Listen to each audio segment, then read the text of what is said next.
Welcome to Kevin Makes Cool Things. I'm Kevin, and this is my Sodalite wand. It's made with some 3D printed parts, some dowel, and a Sodalite crystal.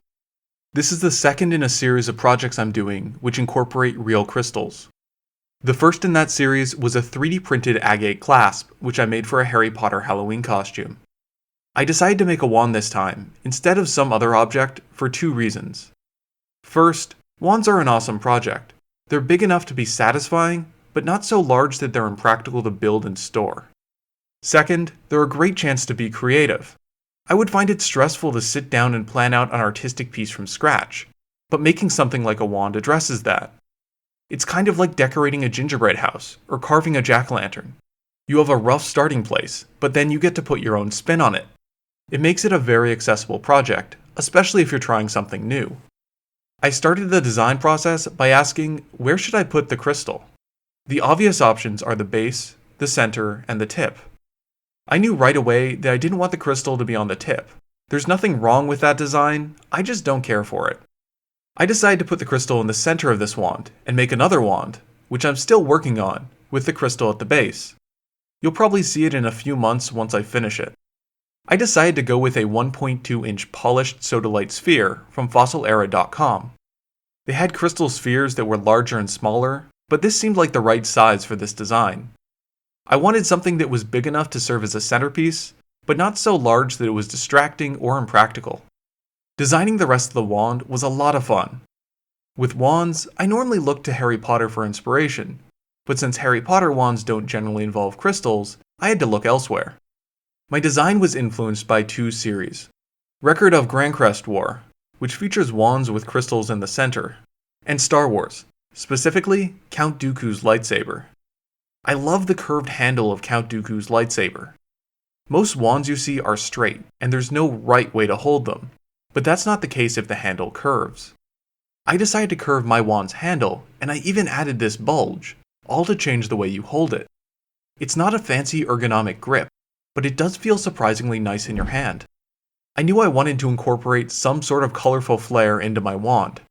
I really like the golden vines on the Record of Grancrest War wands, and I decided to combine them with this piece on Count Dooku's lightsaber. The result was this golden spine on my wand. I ended up loving this piece, and my one big regret about the design is not exaggerating it more. I modeled this in OpenSCAD using a bunch of for loops. Like the last wand I posted, the handle is 3D printed, and the straight section is a piece of dowel. When I divided up my design for printing, I left a number of spaces for nails, which help align the pieces and add strength to the joins. I used to use bits of paperclip, which had the same idea, but nails are easier to work with and the larger holes print better. Just snap the head off a nail and you're good to go. The only real problem was around the crystal sphere. The printed pieces were slightly too small, so I added a little bit of wood and sanded it into the right size and shape. I cut a 9-inch length of dowel and worked it until it was slightly tapered and rounded on the end. Then I used 2-part epoxy to stick it onto the handle and disguised the join with wood filler and sanding. Like my last wand, I included a bit of nail at this join because I was worried it would snap if I relied only on 2-part epoxy. I applied a layer of white paint as a base and then added the imitation gold leaf. I should have put down a layer of gold paint, like I did on the agate clasp, to hide any little mistakes. Unfortunately, I actually started making this months ago, before finishing the clasp, and I hadn't discovered that trick yet. After applying the gold leaf, I moved on to the rest of the painting. Originally, I was going to do solid colors with an icy blue color palette like Baruka's dagger, but I quickly realized it looked terrible. Eventually, I realized the problem was with the crystal. The pattern on the crystal didn't work with solid colors.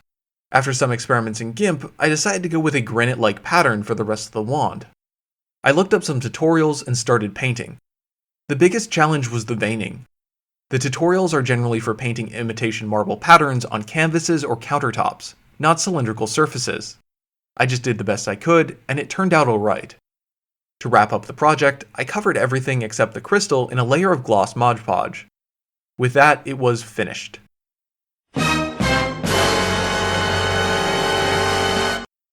Tragedy struck a few days later. I had to transport the wand, so I wrapped it up so it wouldn't get damaged. I didn't realize that the protective wrapping would pull off some of the Mod Podge and gold leaf. I was really annoyed, and I had plenty of other projects to do, so I just left the wand in a box for about 6 months before circling back to fix it. I really should have fixed this immediately, because the gold leaf's color faded over time. I'm not sure if it was oxidation or some kind of user error, but when I tried to add a single piece of gold leaf to the damage section, it looked ridiculous. I ended up applying another layer of gold leaf over the entire surface and then covering it with a layer of Mod Podge.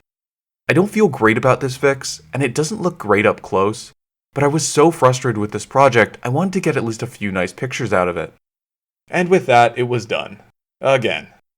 Normally, I end these videos by raving about how much I like what I've made, but this time it's more complicated. I like a lot about this wand. I think it looks neat, the crystal works as part of it, and I had a lot of fun. There are also a few things I wish I'd done differently. Since this was one of my first times using gold leaf, I didn't do the best job.